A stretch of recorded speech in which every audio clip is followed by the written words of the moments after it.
anything, but we're starting a discussion just on some of the events that are taking place and really talking about what the dialogue is all about. So I'd like to welcome our first guest. Rebecca Kislak is the president of RI Now. That stands for the National Organization for Women. So I'd like to welcome Rebecca to the Go Local Live studio. Hey Rebecca, how are you? Hey there, I'm great. Thank you so much for having me. Good, you're welcome, and thank you for joining us. Thank you. So let's talk about RI Now and just what the organization is and what you do. Great. Rhode Island Now is a membership-based advocacy organization. We're the state chapter of a national organization, and we work to ensure that women don't face barriers either in public life or private life so that we can all participate without discrimination.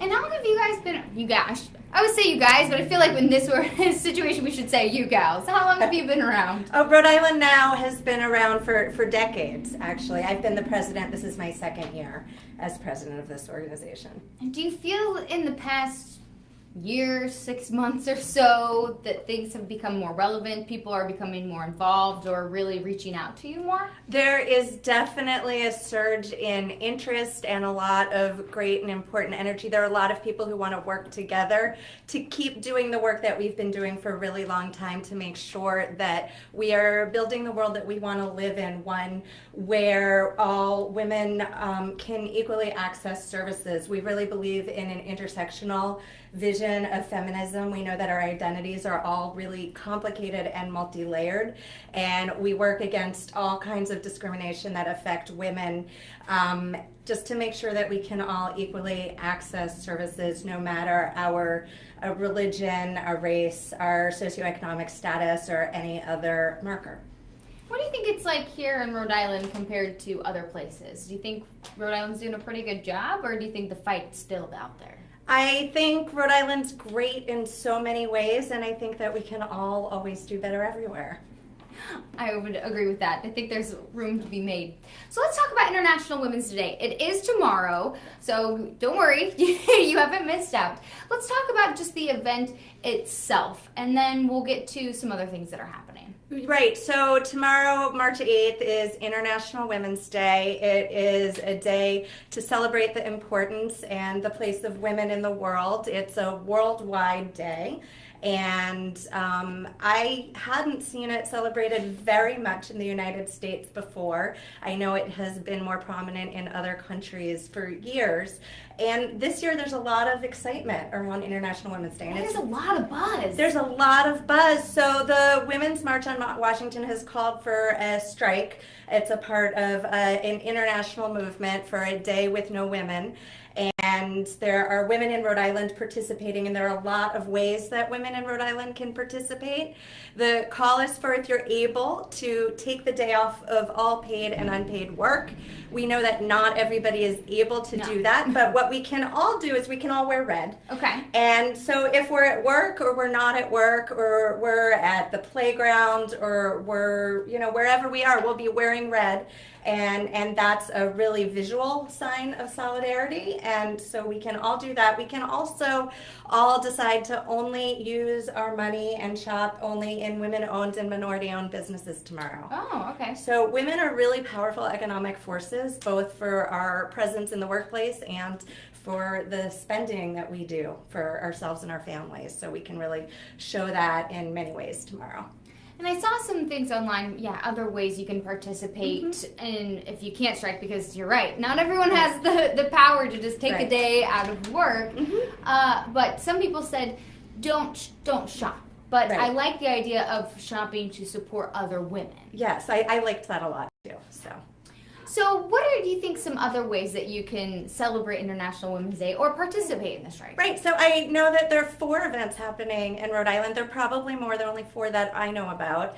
At 3 o'clock tomorrow, there'll be a celebration in the State House hosted by Senator Nesselbush and Representative Hearn. At 3 o'clock, also down in Westerly, there'll be an event in solidarity on the beach there. So that should be really lovely. At later in the afternoon at 4:30 in Wakefield, there will be a dinner, strike, and march. down in Wakefield. All the details for all of these events are on the Rhode Island Now Facebook page. And so you can go there for more information. And the fourth event is in Central Falls. There's a celebration, I think it's at 5:45, of women-owned businesses. Yeah, celebration of women-owned businesses. So what is that going to entail? I think they're going to celebrate and honor women-owned businesses in Central Falls. Okay, It'll be a nice, really local event. And that's one of the things that I'm seeing with the newfound energy around feminism and activism lately, is that there are a lot of really important, really local events that are building strength and power from local communities, which is really where it all comes from anyway. So. And I think that's important too, is we were just talking about this, like, are protests making a difference? Are things, are going out holding signs making a difference? Or is it when you actually do something like using your dollars to make a difference? I think it all makes a difference. I think that we're all continuing to build stronger communities and know each other and meet each other and work together on common issues to build the world that we really want to live in. So I think that they're all important. I like that. Okay, so we talked a little bit about what you can do if you can't strike. Let's talk about Rhode Island Now legislative priorities. Great. Yes. So International Women's Day happens and Women's History Month happens right in the middle of legislative session.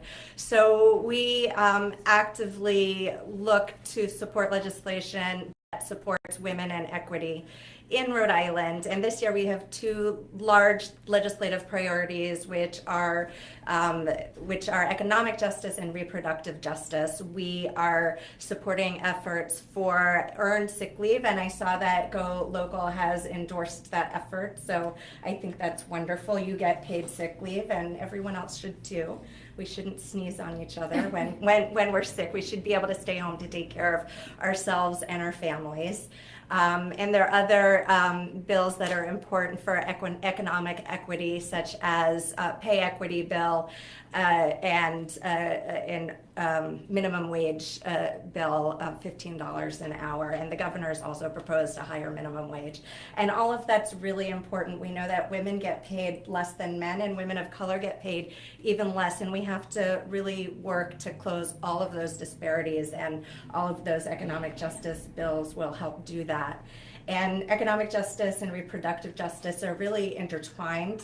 Women's decisions when we have babies, if we have babies, and welcome them into our lives and our families are really important, and for our economic well-being of ourselves and our families, and also just because it's our lives and we need to be able to make the choices that we need to. And that's why we're supporting legislation that would codify in Rhode Island the protections of Roe v. Wade here on the state level. Have you had any trouble meeting with legislators or meeting with groups to get these initiatives passed through, or working with the legislators? I think we have a really good relationship with the legislators, and we work in coalition with a lot of other groups also, who also have good working relationships with the legislators. So we're confident about the process. And we're just talking about reproductive rights and reproductive health for women, which is a big initiative for you. And really kind of the big topic going on in the world right now is talking about the new proposed health care.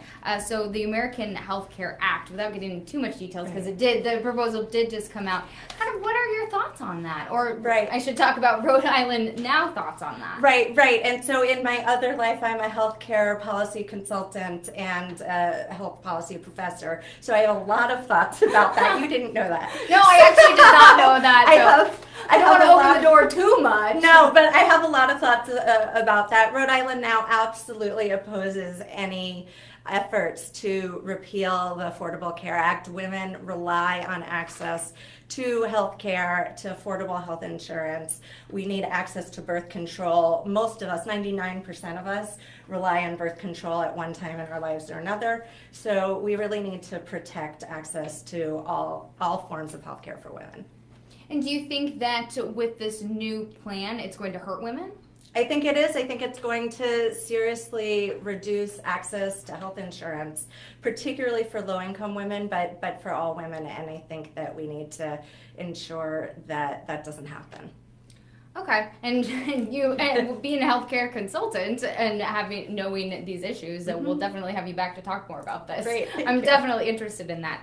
So let's move on from that and go back to some of the groups that you said were rising up, and you said there's been a lot more interest just in feminist groups and the movement in general. What have you seen just with Rhode Island Now and the kind of sprouting of these movements? Right. So of new groups sprouting up in Rhode Island, and also a lot of additional energy at Rhode Island Now and other groups that have been long established. So for example, there is an Emerge Rhode Island chapter forming that has formed to support women who are thinking about and who want to run for office, to train them and support them so that they have the tools and support that they need to do that.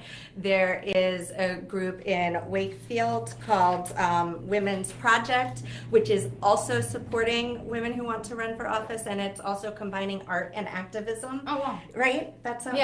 That's great. Yes. So there's the Women's March on Washington Rhode Island chapter. They planned not only buses to go from Rhode Island down to Washington for the Women's March, but also planned an event here which had 7,000 women at the State House the weekend after inauguration.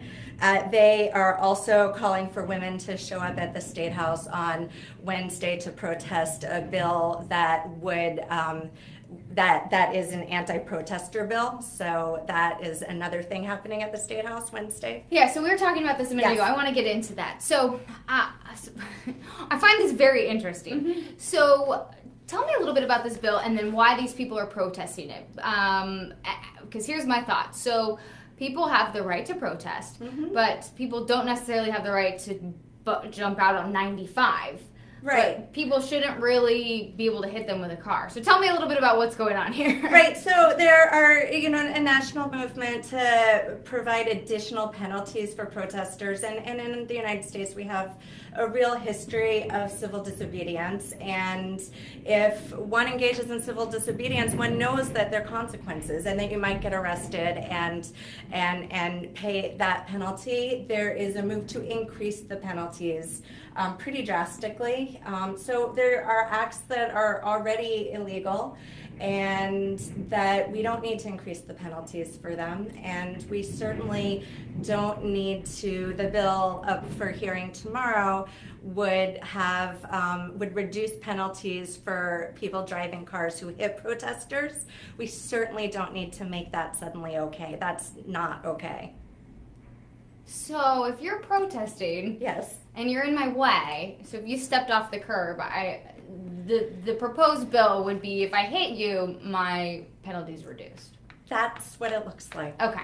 All right. So we'll see how that progresses. I'm curious to see social media kind of blossom and develop and see what the discourse is. Because it's true. I think there's a lot of discussion on, especially where these big, huge protests take place and people are blocking the highway and it becomes a 3-hour backup. I think that becomes, that's a problem, but there are repercussions for those people.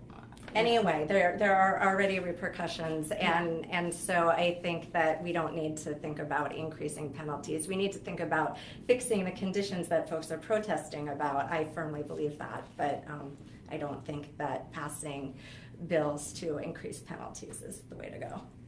Yeah, vigilante justice, hitting people with a car might not be, but we'll see what happens. So interesting to see development about that. And definitely, do you think this is a good time for people to get involved and be able to speak up not only on social media, but to get involved in one of these organizations, be it male or female? Yeah, I think it's a great time, and we welcome men and women who support our vision of the world in Rhode Island Now.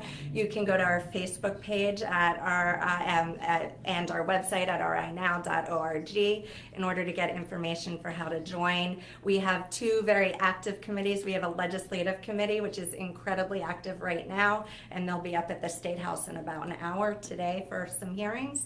There There is also an education committee that is pretty active, and we have a monthly book group and other events. Please join us on April 6th. We will have a Women Making History event then, which is always a really wonderful and inspirational celebration when we hear stories from women about who inspired them. So I'm really looking forward to that. That's what I was just going to ask you. So this big event on April 6th. Okay, so that's the Women Making History event. Yes. Okay, and I should say, so this is an organization for people who, no matter how they identify gender, I shouldn't say just men and women, for however you identify. Okay, so that's good to know as well. All right, so I want to say thank you so much. Anything else that you want to touch base on? No, thank you very much. It's been a pleasure. Great. Rebecca, thank you so much for joining us. That she is with our Rhode Island Now, so National Organization for Women.